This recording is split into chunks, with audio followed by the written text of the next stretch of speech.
Assalamualaikum warahmatullahi wabarakatuh. Pada video kali ini, kita akan membahas apa itu data forgery yang akan disampaikan oleh saya sendiri, Puji Arsy, dan juga rekan saya, Fauziah Apriliani.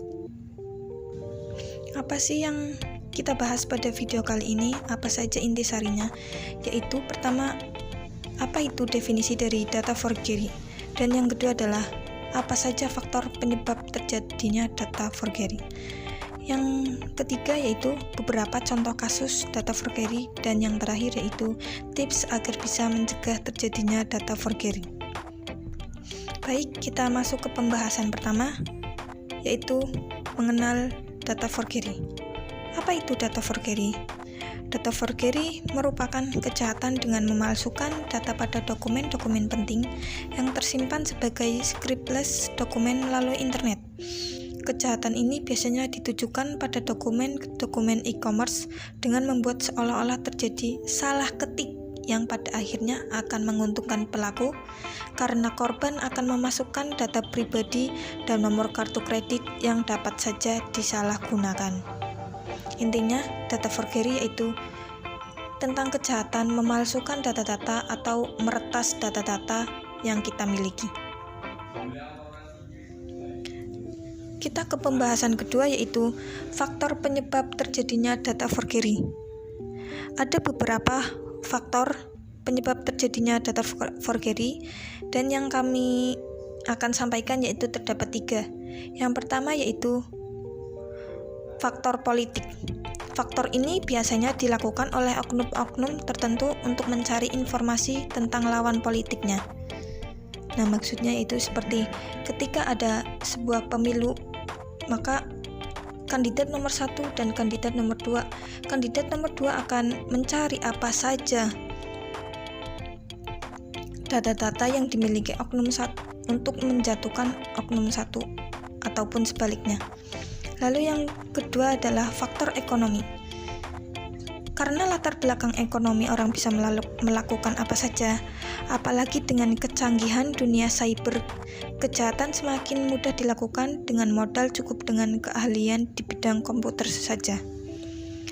Jadi, jika kita memiliki ekonomi yang cukup, kita bisa meminta seorang hacker untuk meretas data-data orang yang kita butuhkan, orang yang tidak kita sukai, tapi itu sangat tidak dianjurkan. Lalu untuk faktor yang ketiga yaitu sosial budaya. Kemajuan teknologi informasi, sumber daya manusia, komunitas baru. Baik, selanjutnya kita akan membahas tentang contoh kasus. Di sini kami menampilkan 2 contoh kasus. Yang pertama, kejahatan kartu kredit yang dilakukan lewat transaksi online. Ini terjadi pada atau di Daerah Istimewa Yogyakarta dan Bandung. Polda Daerah Istimewa Yogyakarta menangkap 5 carder dan mengamankan barang bukti bernilai puluhan juta yang didapati dari merchant luar negeri. Begitu juga dengan yang dilakukan mahasiswa di sebuah perguruan tinggi di Bandung, baik alias SAM. Akibat perbuatannya selama setahun, beberapa pihak di Jerman dirugikan sebesar 15.000 Deutsche Mark atau sekitar 70 juta rupiah. Pada carder beberapa waktu lalu juga menyadap data kartu kredit dari 2 pusat perbelanjaan yang cukup terkenal. Jadi para kader ini menyadap data kartu kredit di 2 pusat perbelanjaan yang terkenal.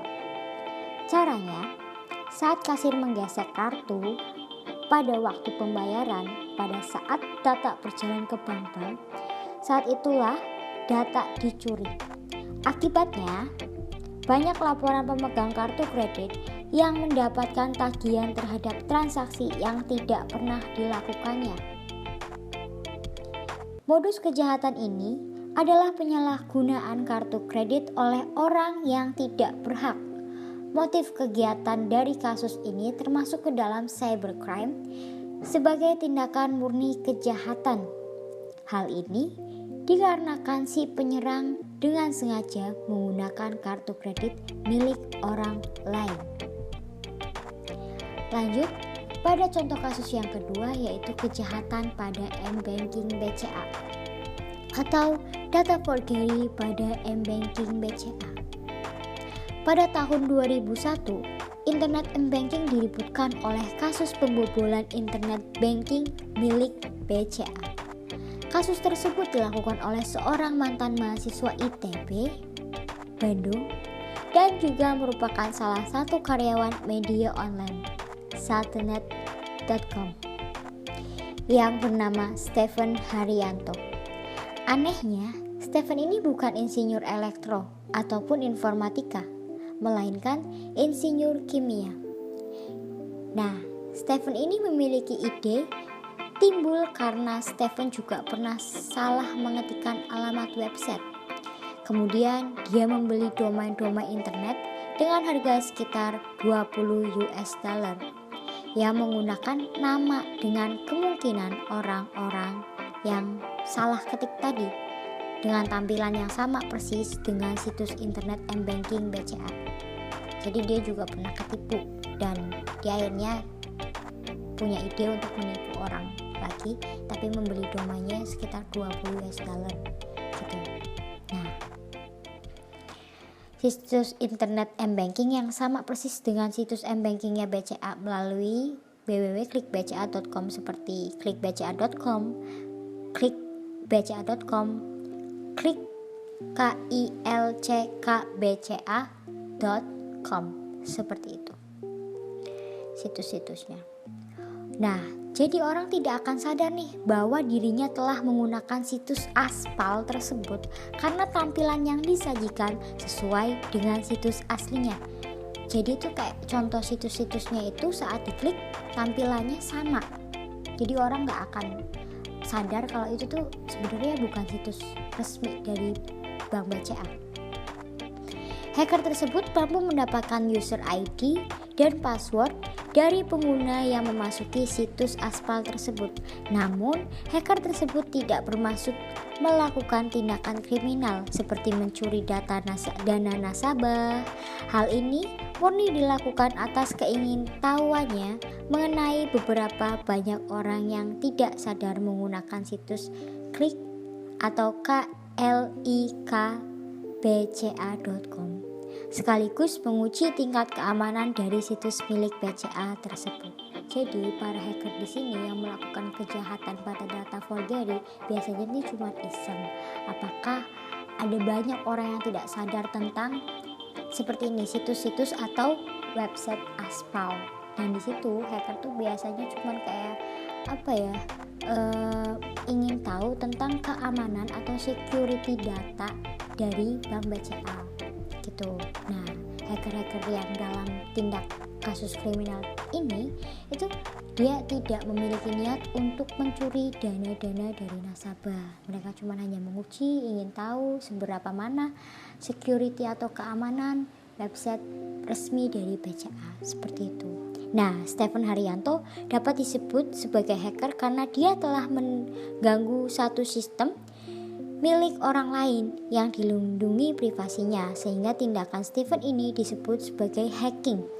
Stephen dapat digolongkan dalam tipe hacker sebagai hacking, white hat hacker dan black hat hacker, di mana Stephen hanya mencoba mengetahui seberapa besar tingkat keamanan yang dimiliki oleh situs internet M-Banking BCA gitu ya. Jadi Stephen ini nggak mencuri dananya, sebenarnya dia itu ingin mengetahui seberapa aman situs resmi milik BCA.